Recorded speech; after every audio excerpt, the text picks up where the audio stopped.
Hey everybody, it's Haley. Welcome back to my channel. Today I am doing day 10 in By the Well for God's Devotional Kit When God Asks a Question. And today we're in Matthew 6, verses 25 through 30.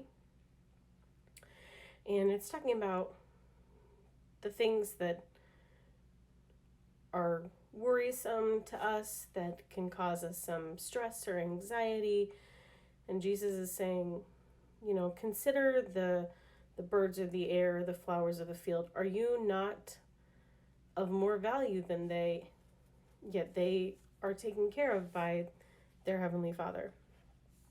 So in the devotional kit, it says, referring to day 10, we move to the New Testament now and the questions that Jesus, the Son of God, asked.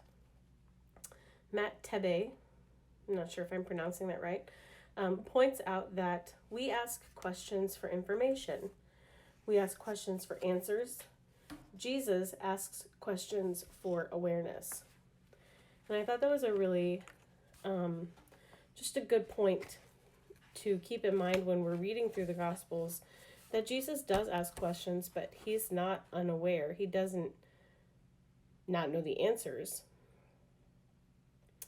It's a teaching moment. And I find myself doing that sometimes with my own kids. So, and that quote comes from the book. There's a bibliography in the back of the devotional, and it comes from the book Engaging Through Asking. And again, that was Matt Tebbe, Tebbe. Excuse me. So I just thought that was a really good statement to withdraw from the devotional, that Jesus does ask questions, but it's not because he doesn't know. He's trying to make us do the legwork to get from A to B. So as far as the creative process is concerned, I'm still making tip-ins for my interleaved Bible. There's plenty of room. It's just so chunky, it's hard to work in. So this is just a plain sheet of copy paper held down with magnets to my Wendy Vecchi Make Art Station by Ranger. And I use the card swiping technique with these are all handmade modern paints from Target. The first one is violet, with the big bold swipes, and then the kind of purple polka dots are in the lavender, and the pink blobs that really, really faint shade of pink is called tulip. And right now, I had ordered some of the,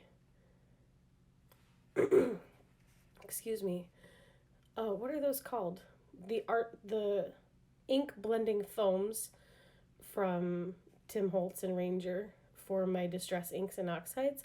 And the company I got them from accidentally sent me the alcohol ink pads. So that's what I'm using here to pounce acrylic paint through the stencil that I bought along with the kit. Probably not the best tool for the job, but it conveyed what I was going for well enough. And that color is super pretty. Again, it's a handmade modern paint, and it's called Rose, and it's a shimmer. It's not a metallic, it's the shimmer. So it's just a really faint and lovely color of pink to add a little something to the page. And here I'm just showing you how I'm cleaning the stencil. Well, kind of showing you. It's out of frame. I apologize. There's a lot of thin lines in that stencil. And so instead of scrubbing it like I would with a more thick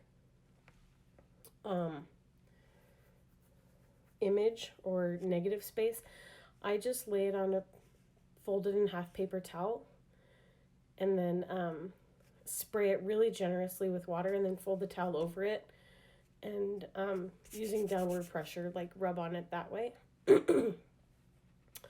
So now that I've got all that done, I'm letting it dry.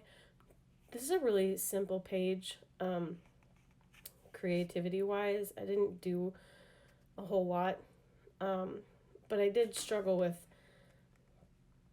how to get my like main idea on the page. I feel like when I have like a textured background like this, it's hard to know how to put words on the page because the interlude Bible pages are so big. Like the alphabet stickers aren't big enough, and the pattern papers are gorgeous and I love them, but there's already a lot of going on in the background.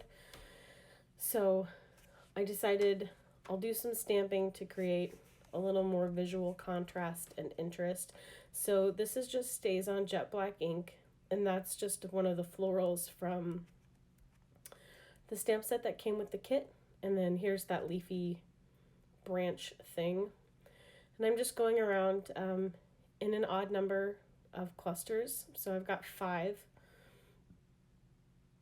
And I'm trying to orient the leaves in different ways, making sure some of them go off of the page so it feels less cramped.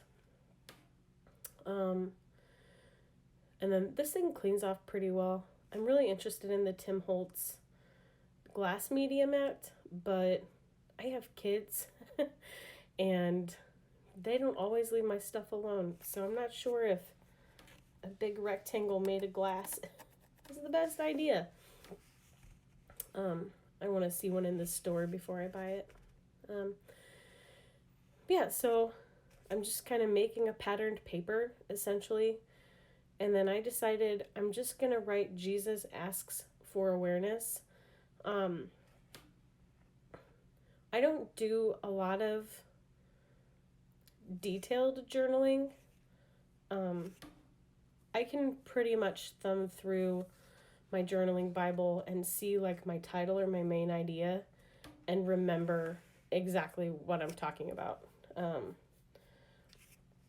So I don't usually put a lot of notes on the page. I haven't really used the die cuts that much with this kit.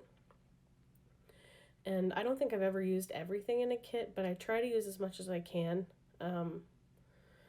to keep the looks cohesive between the pages, but also, to maximize my financial investment. And here you see I'm looking for a piece of pattern paper to put my main idea onto. And my background was just like too busy. But that tulip color is a really good match to this pink stripe on this paper that I ordered with the kit.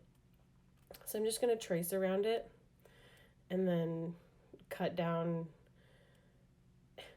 I didn't even measure, just less than the outline so that there would just be a little bit of the pattern paper framing the copy paper. I'm going to glue those together, and then you guys prepare to be amazed at my hand lettering skills. Just kidding. It's not my spiritual gift at all. Also, look how weird that K turned out. It's not how I write my Ks. I'm not sure what happened. But I do faux calligraphy. And so usually when you're using a pen designed for hand lettering, like the one I have now in my hand in the video, when you're moving the pen up, that's called an upstroke. You keep it very light-handed. And then when you go down, that's called a downstroke. And that's where you push down harder on the nib of the pen, and it will go from a tip to a brush, and it will create a thicker line. I say that like it's something I can do, but I for sure can't. I'm just not, I don't have enough finesse, and most of my letters just look thick. So I usually just write them and then color in the downstrokes, if that makes sense. Thicken them up after the fact. So that's going to be it for today. If you have any questions, leave them in the comment section down below. Otherwise, head on over to By the Well for God. Get signed up for their emails for all kit announcements, and we will see you next time.